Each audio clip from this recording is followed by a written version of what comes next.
Hello, Homeworthy. This is Norman Askins, and I want to show you Joane's and my house that we built 22 years ago in the Italian style. I'd love for you to see what we've done. Come on in.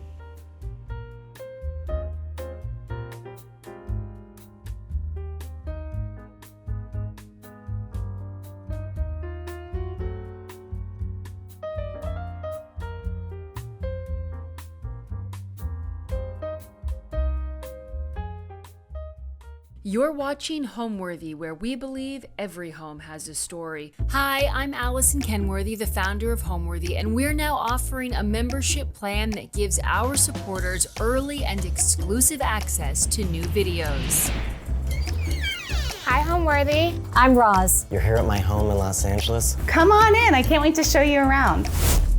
With this membership, we invite you to open more doors, discovering new homes, rooms, and personalities available only to those with the keys to our guest house. You'll be part of a community of people who are just as passionate as you are about interior design. Before today's episode, click the join button below to support all of the storytelling we do on this channel. Our growing community of members help to directly fund more videos so we can capture these extraordinary homes from around the world.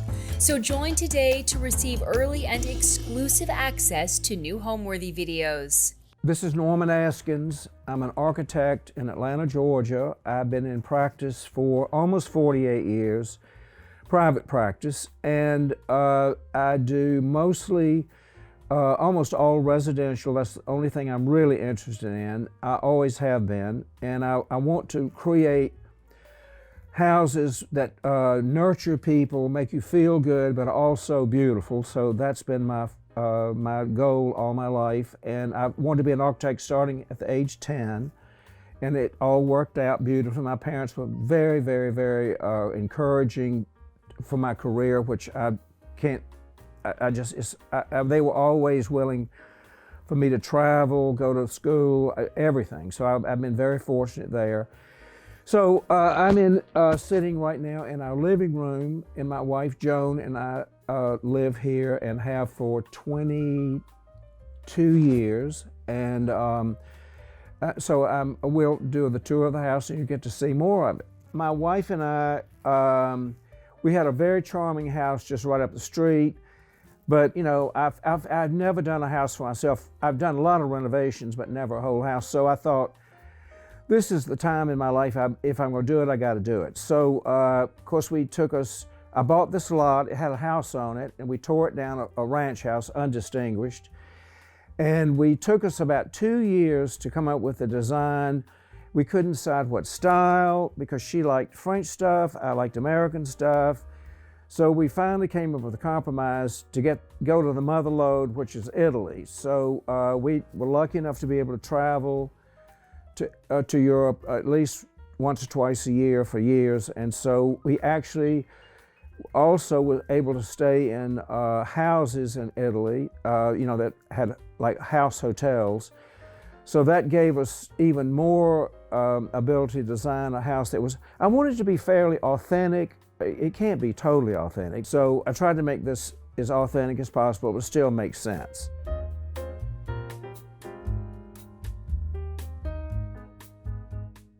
So welcome to the living room. This is by far the biggest room in the house. It's not terribly big, but we use it when we have a big party.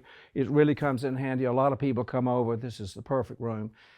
So when I was designing the room, I wanted to have exposed beams like you see in lots of houses in Italy.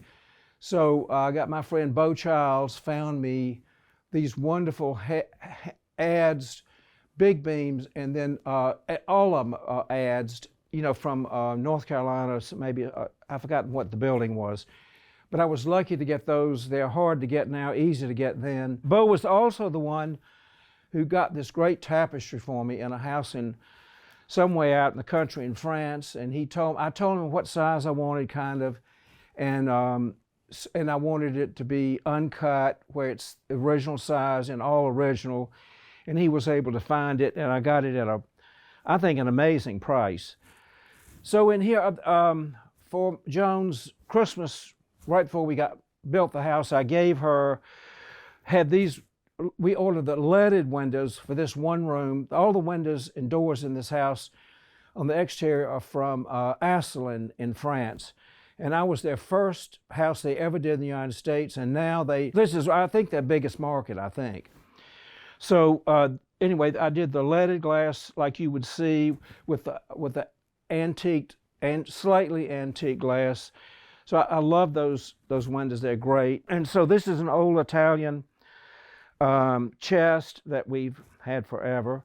And so a lot of this stuff was Joane's, and most everything in here else we bought. And then I just bought that replica of what was her name?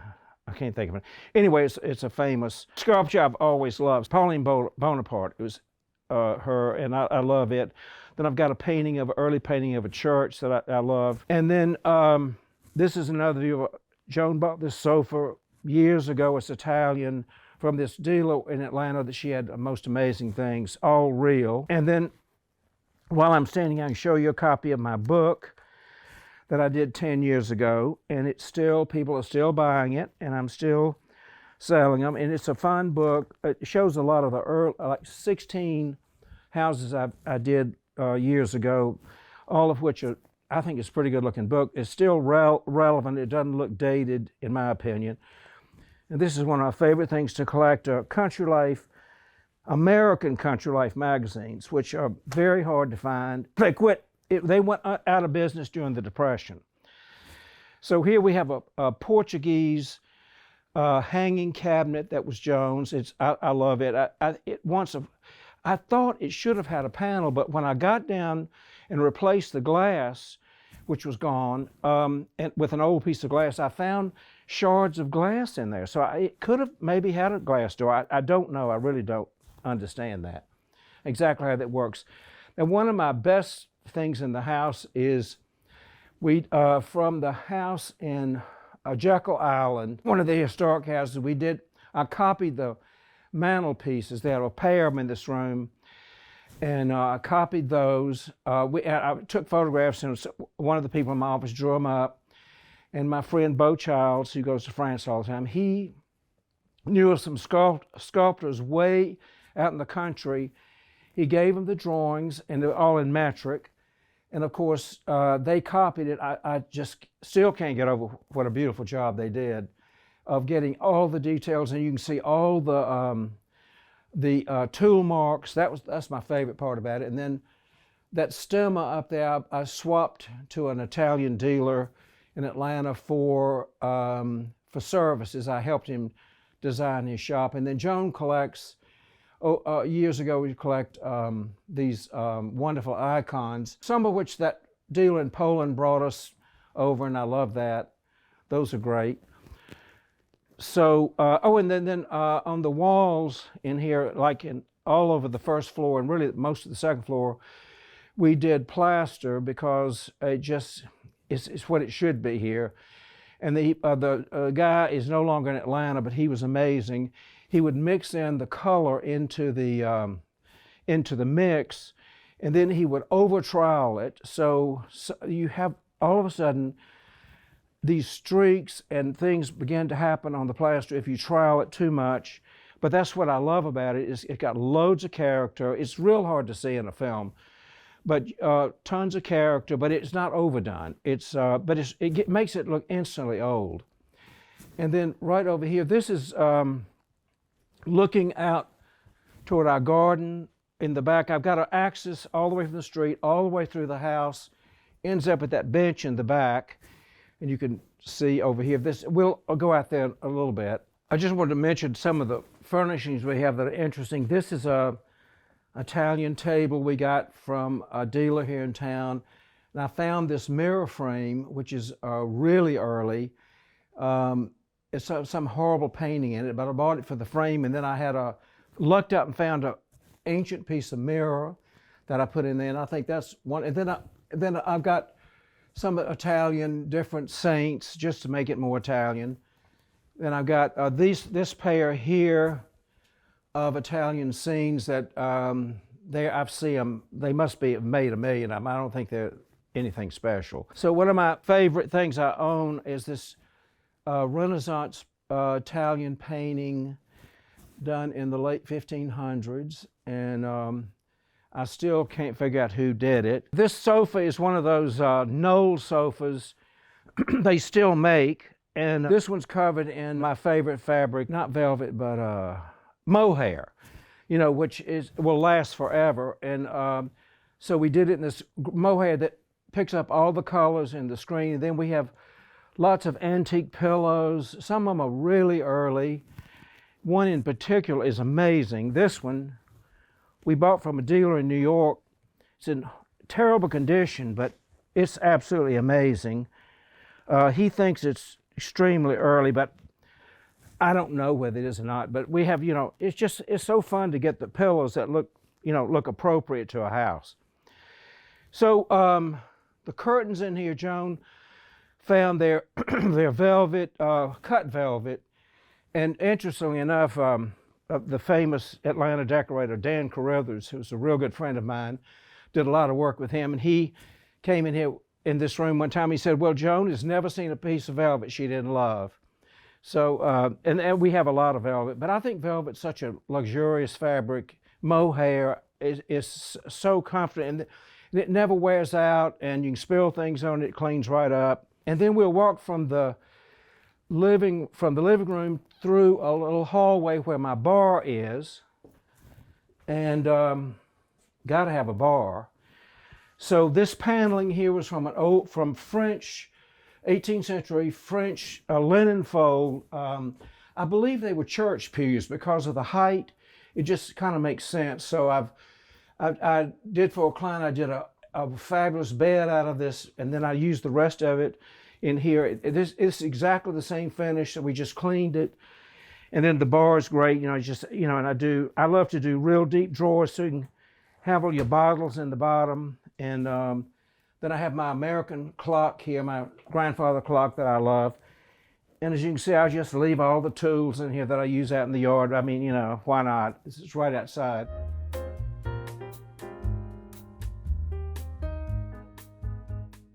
Here's our kitchen, which is based on the basement, these basement in houses in Europe, that they had generally the kitchen would be in the basement, and it would usually have a circular ceiling like this, and like a cove, as they call it.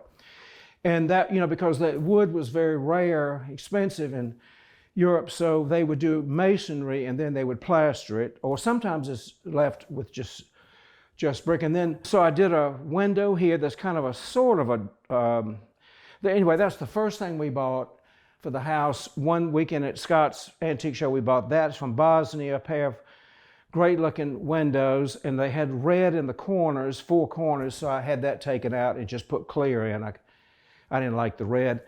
And then this has a different French floor that I had to buy. It nearly killed me, but I got it on sale, so that was good. So in here we have no refrigerator and just a stove, and we have one cabinet. So because I think that ruins the kitchen, all that stuff. So I tucked them away in a butler's pantry, and this is the French doors that go out to our Loia, which most Italians have. We'll look at that room later. And this is another piece of that French paneling, and it's curved. It's amazing. I did the spice cabinet from that. And then this is the other thing we bought. First thing we bought is this really early Corinthian column with early drilled and faces carved on it. I love that. So I planned the whole kitchen around that and the windows. And then we bought that in Athens, these plaster plaques. I think they're great. So we used this fireplace when I raised it up high so you could see it when we eat in here. We sometimes eat in here. And then this is my shelf full of Southern pottery and, odds and ends, lanterns and glass and all that kind of stuff that I thought is so decorative, and I thought that'd look great up there. And then this is the door to an elevator, which is really important to have. And this like a back kitchen, which I always do in every house. It's got all the ugly stuff like the coffee maker and all that kind of thing. And then this table, I looked up and got this at Scott's. It was a really early table. We've left the finish that's all beat up. I like the finish a lot. And then this cabinet, we found these doors in Kentucky on a trip, so I had the cabinet made out of these doors. And then every bathroom, every kitchen, in the kitchen, all the bathrooms have this wonderful travertine that nobody likes anymore. It's the I forget which color it is. It's the typical travertine. I love the color, and a lot of people don't. It's kind of gone out of fashion, but I like it even more for that reason. And then at Scott's, there was a dealer there for years and years that had all this great stuff from Argentina. So most of the light fixtures in the house came from him, and he had amazing things that we were lucked up and got. And then, of course, I collect paintings, that's Scottish painting up there. And then this was Joan's in her house, so it's full of, this is kind of where we have our plates, everyday plates and that kind of thing, and store a lot of stuff in here. I looked up, that same guy from Argentina had this amazing collection of copper where it's all from France, and I've got tons of it over here that we actually use every day. On the stove, I cook now, so I use these pots, and I have to say I haven't used them the last couple of days because they're perfectly polished. But usually, we use them and they get really dirty, but I don't care. I like them anyway. We'll go through the butler's pantry, connects the kitchen to the dining room. So I did like the Europeans do, I did the shelves in here where the plates lean forward and you have a rail here to hold the plates. So most of it is just stuff I've collected. And this is an old Italian I got from the guy from Argentina, that you weigh your vegetables or your food or whatever. And then this is the fridge here, which nobody sees from the kitchen. And then this is a china closet that I found these old doors, windows at Scott's. And so I took them apart, I had a frame made for them. So this is the perfect place to store all your stuff. We have way too much stuff, but that's okay. I put so much time into the design of it, and Joan and I had the most wonderful time putting everything together. So I just love everything about it. It's probably bigger than we need, but my daughter now is gone and married, so we don't need. But I love the yard. I love today. I love everything about it. It's fun to live in, and it just suits both of us perfectly. And it lives very well. And fortunately, I have an elevator, so as we get older, won't have to. I'm hoping not to move out of home to die in this building, but I probably won't. But I'm hoping. I just want it's a kind of a lifelong commitment and a total joy to live in my opinion. I found out that so many people don't understand that a house needs to nurture you as you walk in the door and make you feel wonderful and at home.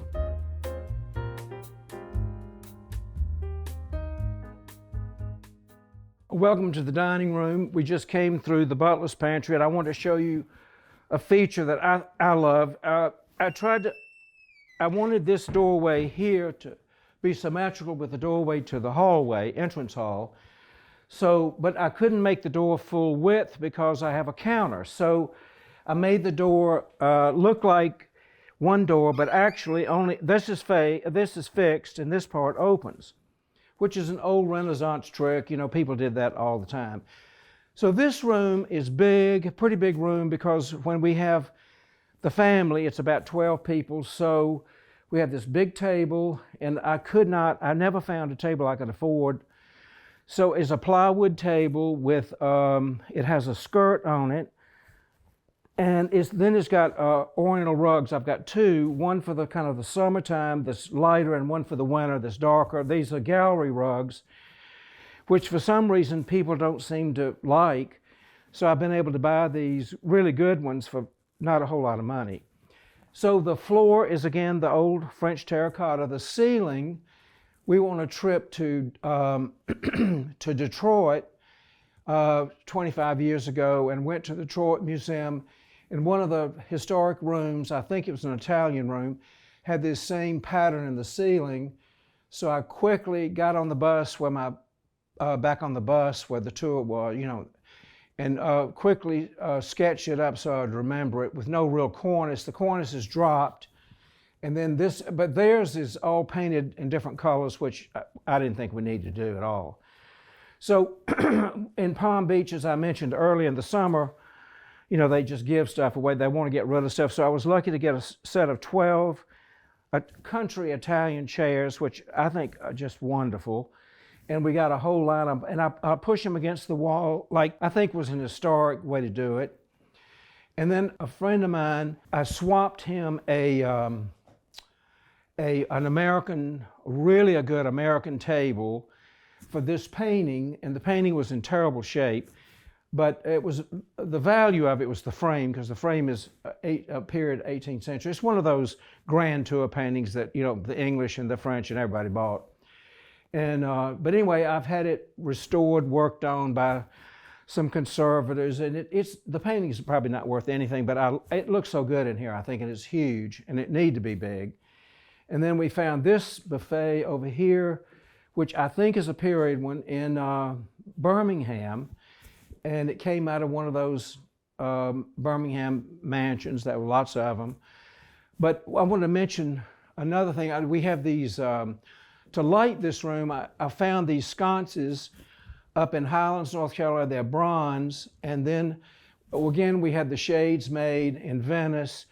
But one of my favorite things is this piece of furniture here is a period Renaissance cassone, and it was in a gift shop in Atlanta. And I talked to the person in charge. I said, I really need this, and how much would you sell it for? And well, anyway, it was, went back and forth. And the interior was painted acid green, and anyway, it's the real deal. It's not most of them are reproductions.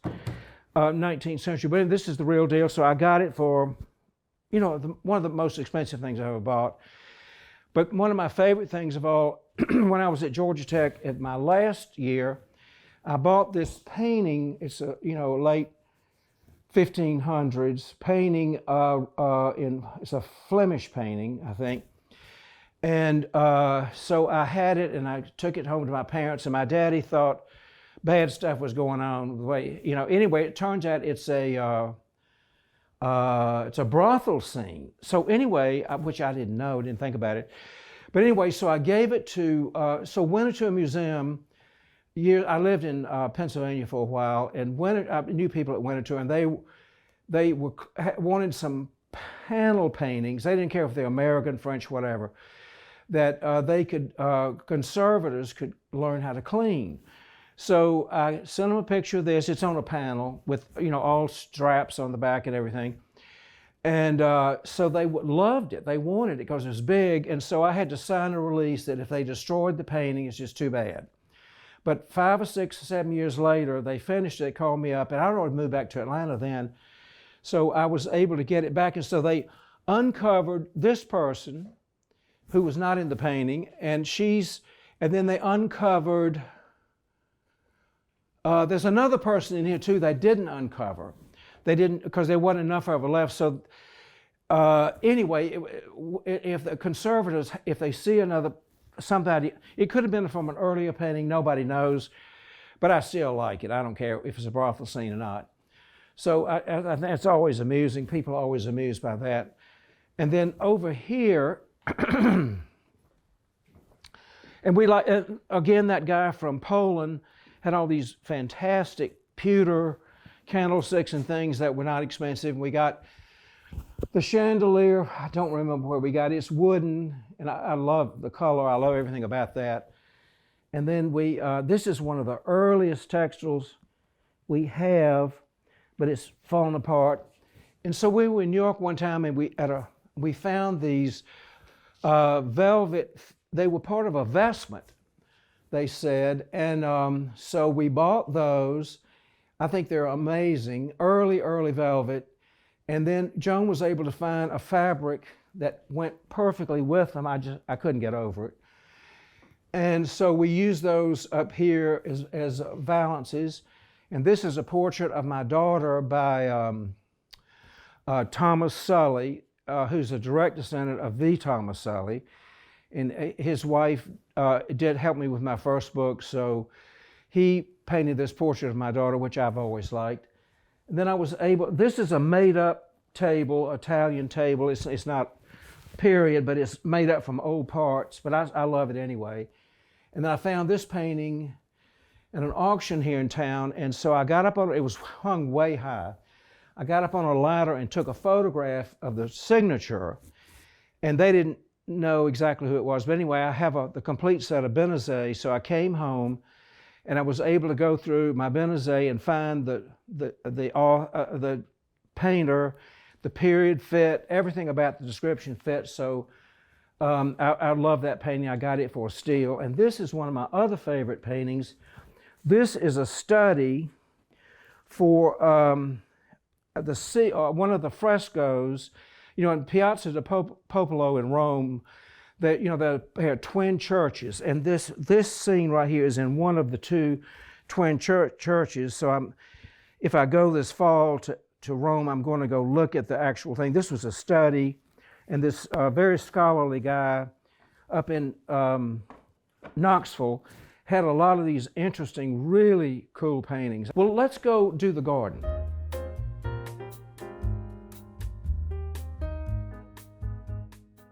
So welcome to our back garden, which is actually a courtyard. I've always wanted a courtyard, but this lot drops from the back to the front 40 feet. So we had to dig all this out, completely out, and put in an 11-foot high wall and put all the dirt in front to create a parking court. So I designed this on axis all the way through the house, and it goes up the stairs and ends on that bench up there. So like in Italy, everything is axial, which of course I love that. And then the back, we have a stucco on concrete block. And you can see here, I had them burn over trowel, the stucco too, and you can see in places where you can see the movement of how it just automatically looks old. It looked old the minute it was done.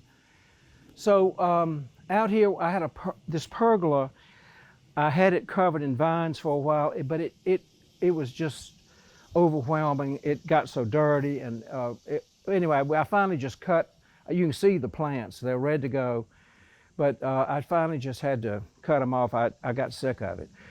So this, the floor out here, that balcony up there is from South America. But anyway, we have the lanterns out here, and then this is kind of our eating area here and our sitting area down here, which works great.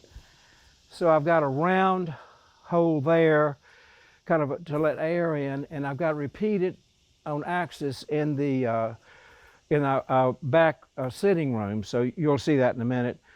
So so I got my longtime friend John Cox to come over and work on my garden and redid all the pots. They were pathetic, and he is a genius. If anybody needs somebody, it's called John's Garden, and he's located in Charleston. He does the most beautiful work. I mean, he worked hours and hours here, and you can see his work here with all the, I mean, I have it looking pretty good, but nothing like this. You can see how great this looks. We have prettier cushions, but it rained last night, so I didn't put them out. And then let's see, so all of this is symmetrical about the back. We can walk over here and see. So the walls are made out of a Stone Mountain granite, and they are perch walls, meaning it's 11 feet tall, so the base is 11 feet, and then they just taper them up. So it was apparently at the time was cheaper than concrete, they poured concrete, so I've never seen so much stone in my life. And the floor out here came from, again, Beau Childs. He got it, it's from sidewalks all over England. And you can still get the stone. It came originally really thick, so what they did, they cut the top off, which is this, and then the bottom, they sell as new, and it's one of the prettiest stones I've ever seen. And they even, you can see the old, oh, here's one right here. One of the stones has got a drain cut in it, you know, see that, see they drilled holes in it, and that's a drain, I guess somewhere in the street, and somewhere in England, I don't even know where. But anyway, so when I was designing the back porch, since it's only 40 feet from the house, so what I did the old Renaissance trick. I tapered the walls. In other words, they taper slightly. You can't even tell it, and the stairway tapers to make it look further away. So it's an old Renaissance trick everybody did, and it really is effective. It makes it seem bigger than it really is, which is a nice trick. And then he did all these pots, which mine had gotten really tired, and then we bought this fountain, and I love it. I turned it off because yesterday the guy that hadn't finished resealing it, and so it was this horrible gray color. So we ordered some black dye, and it turns out it came blue, and then it was so blue you can't believe it. It's all over my hands and my feet. But anyway, usually this is running, but the blue water looks so weird I just couldn't show it. So anyway, up here and then we planted these trees I wanted this to feel like a room, and this has really worked great. These are 22 years old now. So really you can't see anybody from here, so just the way I wanted it. And the grass is hard to keep green because it's so hot in Atlanta. So the back of the house is symmetrical in a sense that it's got a loggia over here and a pergola matching over here. But and you can see how the roof, I got that in Columbia, and it anyway, I've had to have it redone once, but it has really aged beautifully. I love the color of it. It was kind of bright when we first went in, but it has really aged. Now we'll go inside and I'll show you the last room, which is going to be our loggia where we actually live. First, it was like a porch. So part of it can open. And I thought we would open it, but actually we just keep it air conditioned and heated. And the floor is heated, so we can sit out there all winter long. And let's come on in and I'll show you. So this is one of my favorite things I've ever bought. It's a chair that a dealer here in town had. And I begged her to sell it to me. She wouldn't sell it. So finally, she sold it to me. It's the most miserably uncomfortable thing you've ever seen, but it looks fantastic. But I love it right here. It's just kind of fun.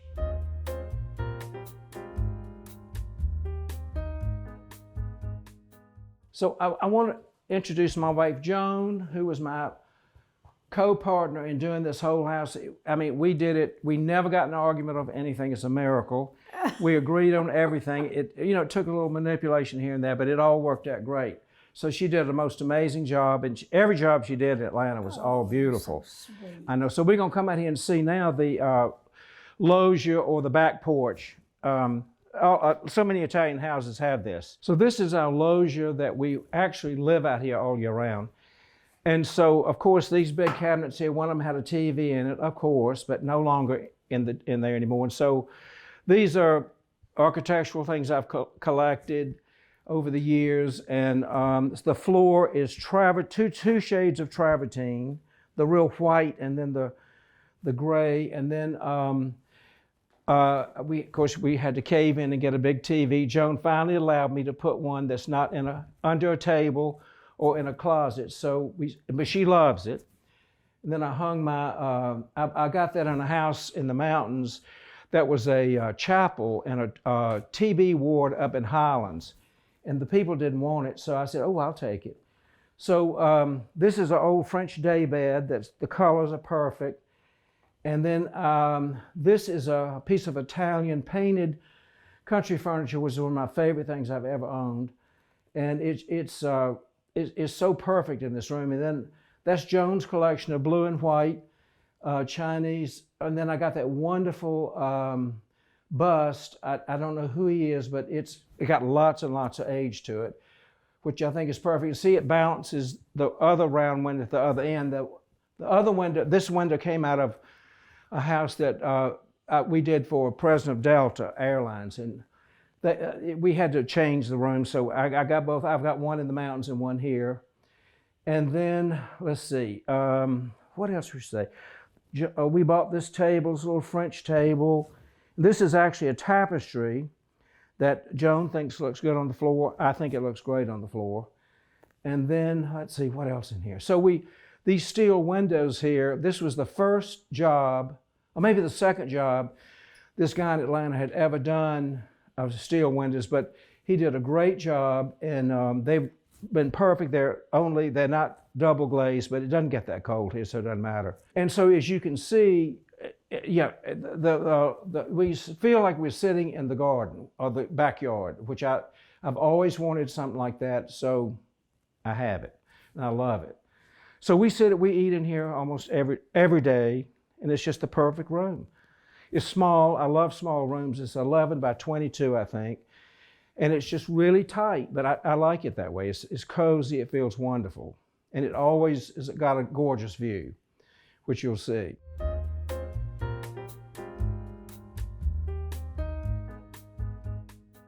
Welcome to our house. This is the entrance hall, and the actual entrance is about 3 feet lower than the main level of the house.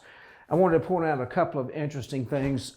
Typical of early houses in Italy, a lot of times you'll find armor that was, on the wall. Of course, this is all copies. It's not the real thing.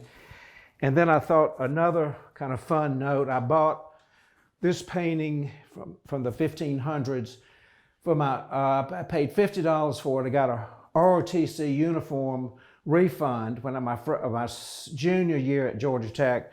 So I spent it on this painting, and I always loved it. It's dated 1596, and I absolutely love it.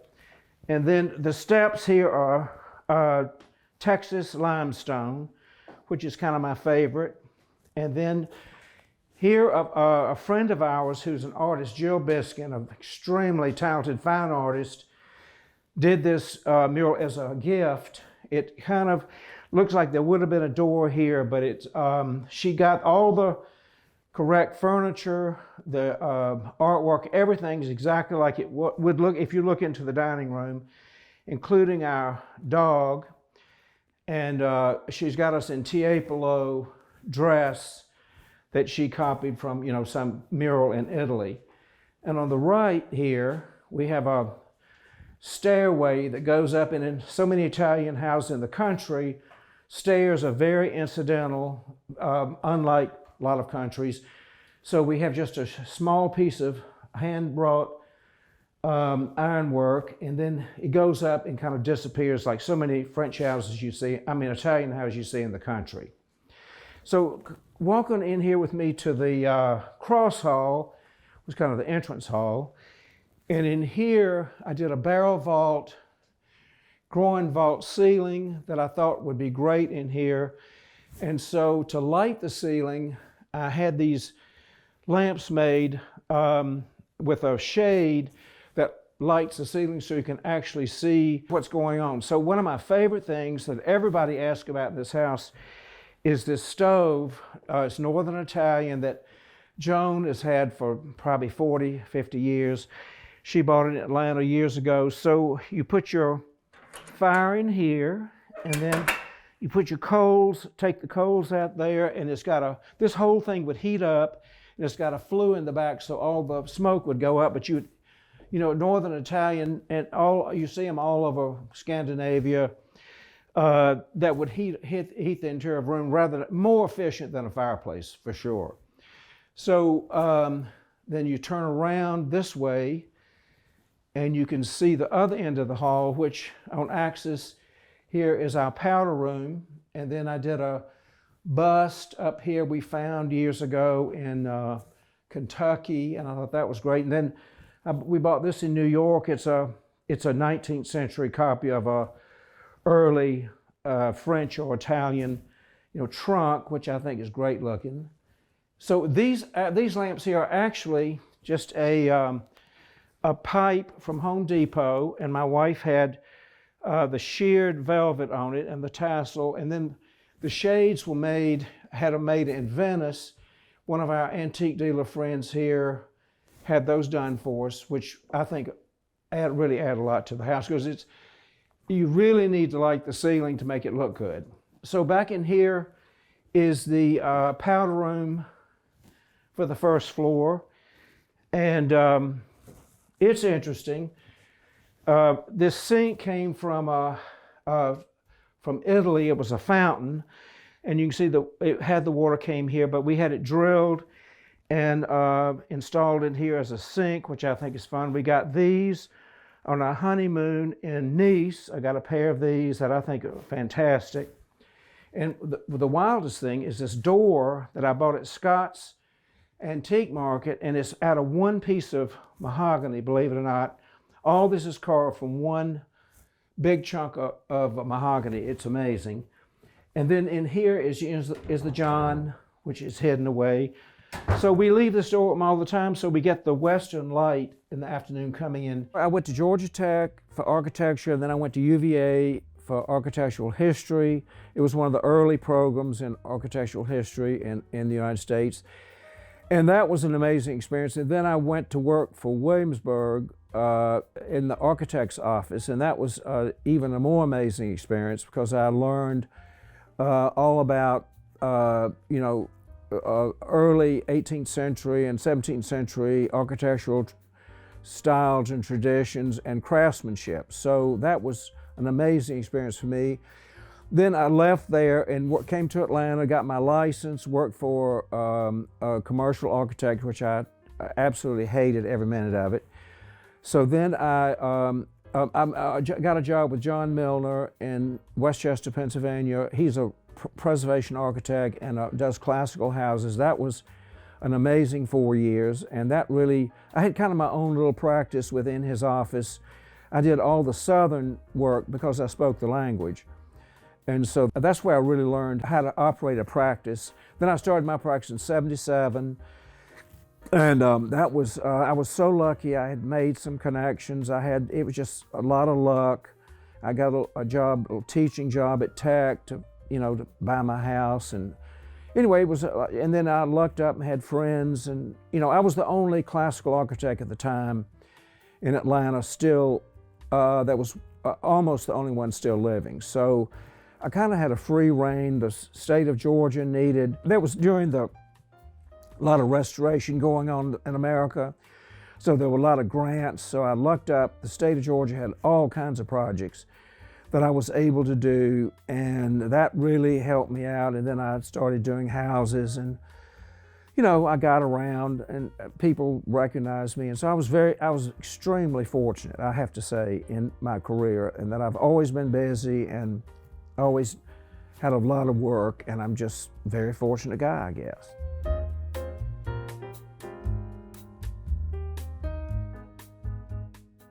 So now we are in Joan's office, which when she was an interior designer, this is where she worked.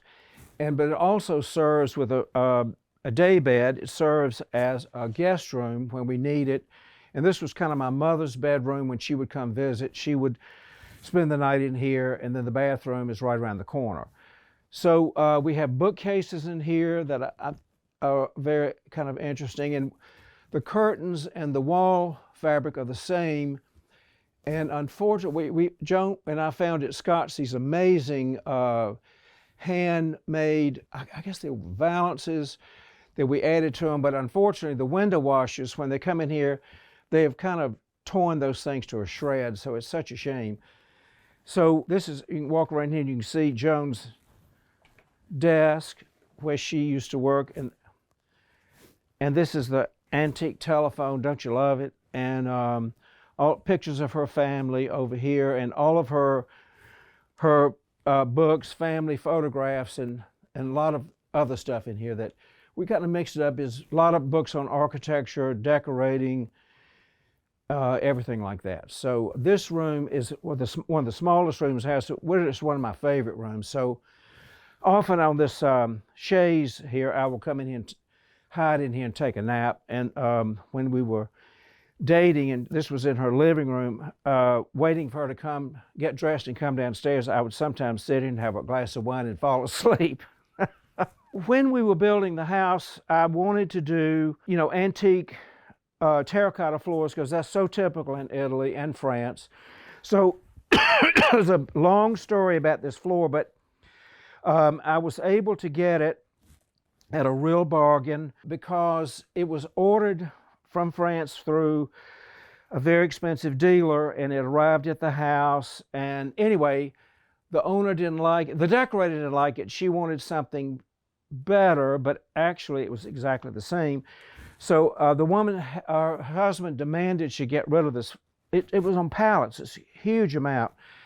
So she called me up one day and she said, I need to get rid of this tile. My husband's gonna have it sent to the dump. And I said, no, I'll take it. So she gave me a great price, and off it went. So I looked up and got that during construction. It was a miracle. But it's all over the first floor. Absolutely love it. It's got tons of wear. It's got dog prints and some of it where dogs stepped on it. So it just adds a lot of character to the house, and absolutely typical. This is more what you see in a French house. The Italians would generally do rectangular terracotta, but I was not able ever to find any of that, which was a shame. So this is the vestibule to Joane's office and also the powder room. So we have been lucky. There was a dealer that used to come from Poland. He was American. He would we bought this church, I guess it's church, lamp from him. We also bought the two hanging ones from a church in the powder room. And so one of the things that's so hard to hide in a house is where where does the vacuum cleaner go and all that. So I found this screen. It's fake leather, but I think it's great looking. It's encrusted Walton, probably from turn of the 20th century.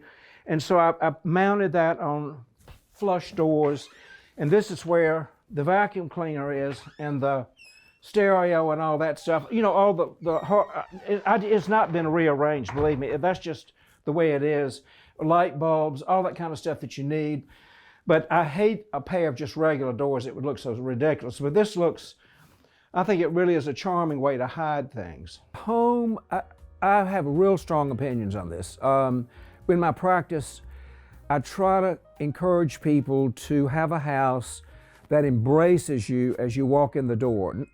So many people don't understand that. I think a house needs to have intimacy.